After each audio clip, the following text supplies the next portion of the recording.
Russell, what do you make of the rotation policy for Australia? It's a big talking point. What do you make of it? Yeah, mixed feelings about it, but the bottom line is a lot of good things are coming out of it. Australia are creating or making a bigger base. They're able to identify a lot more talent, and going forward with the amount of cricket that you have to play, having that bigger base is the ideal thing. That's how you're going to sustain being at the top. But the downside of it is, of course, maintaining the players' mentality. When you're in form, you want to play. You want to go out there and perform, and having to sit out a certain game here or there is not going to go well with you. And there are times when you're at the top of your game, there are times that you're not. When you're at the top of the game, you want to be out there and not sitting out. But you can understand where the rotation policy is coming from. It's with regards to the younger players, in managing younger fast bowlers. In fact, when they're growing, they don't want to be stressed out too much. Let them grow.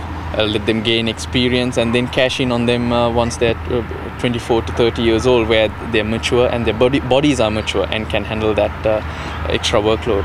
There was talk that the last game, one-day game, that was a C-grade side, C team, sorry. Do you think it shows a little bit of a lack of respect for Sri Lanka? It does reflect that, but on the other hand, all those players are the players in form. They're the best available players that Australia did have. David Warner and Matthew Wade probably the only two rested. But other than that, it's players on form who have been really doing well in domestic cricket and up there. So I really don't see much of an issue there. They're quality players, and well, it sends out a message. Like I said, it's about identifying players, and here was an opportunity, in fact, and Australia did go for it. Are Sri Lanka disappointed? They're not facing the best Australian players? Yeah, it's a tricky one, but for Sri Lanka also an opportunity, a breathing space would have been good, especially after the Test series. They're trying to rebuild a team, so that was good from their point of view. But playing Australia, whoever they are, is always tough. They're competitors and they're always in your face. So it's up to you to go out there and get about performing your own skills. And it's a great experience for the Sri Lankans to be out here playing them, and looking forward to the next 3 ODIs. They're going to be up against the best. So this series is beautifully set up. You don't think, with so many Australian cricketers now coming into the national side, you don't think it cheapens the shirt at all? It seems so easy to get into the side now. Well, it's about building that base. It's about building a bigger squad, and obviously you're going to have to dilute it a bit. If not, you're going to stick with the same number of players. And if I can go back to a certain instance where only 11 players did play, was when England beat Australia. The same 11 or 12 players went through the whole series without injuries and etc. Now that's not going to be the same in the future. You're not going to be able to go through with a certain number of, or I would say a team. You need a squad. So for that, you've got to jump onto every opportunity to blood players, give them experience, see if they're a part of international cricket, because first-class cricket and international cricket is different. There are good first-class players, there are good grade players, and there are good international cricketers, and you've got to identify them. So at any opportunity, you have to do that. With T20 coming in the past, that was not the case. So you do have to cheapen that shirt a little bit. How Australia is sort of preparing, it seems, for the longer term with the amount of young players that they're blooding, but how are they placed for the shorter term, do you think, heading into India? Into the series? Not well, I would think, because spin and experience is an issue. I think Michael Hussey's retirement is a massive issue. You just lost Ricky Ponting too, so Michael Clarke is basically left on his own. And playing in India is never easy. It's different conditions, just like for the subcontinent teams coming out to Australia. So the other aspect that they need to worry about is a quality spinner.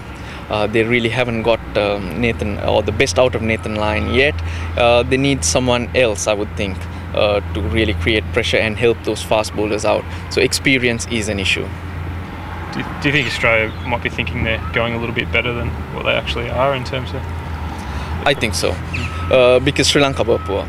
You cannot deny the fact that even playing poorly, especially out here in Sydney, there were instances where they could have pulled that test match off. The third session, on the third day, another partnership would have really made it difficult for Australia. But to be honest, Sri Lanka didn't deserve it, because there was no life in the team.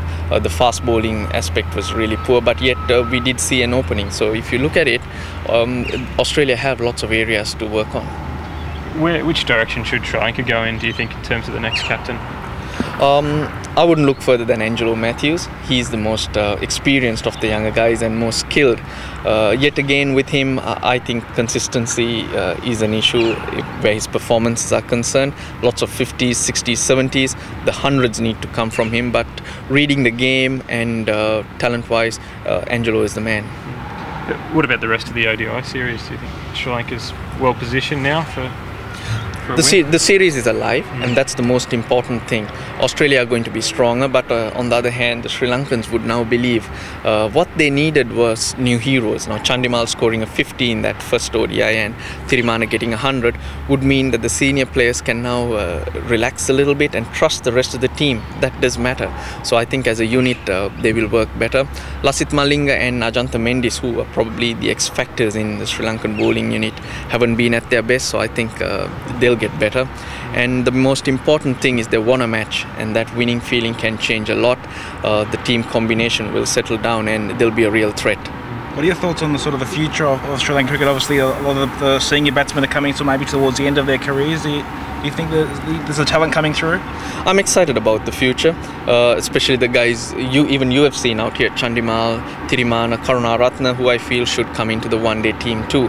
So batting wise, I think there's a lot to offer Sri Lanka have, but the bowlers are a real concern. Even Herath, who's the only real wicket taker at this stage, is in his mid-30s, so that's going to be a struggle, but always optimistic. You never know. It's all about new heroes, new talent coming through and performing. Do you think India would have taken a lot from sort of that last day at the SCG? Like, Australia did end up getting through to win, but they didn't seem entirely comfortable facing Herath.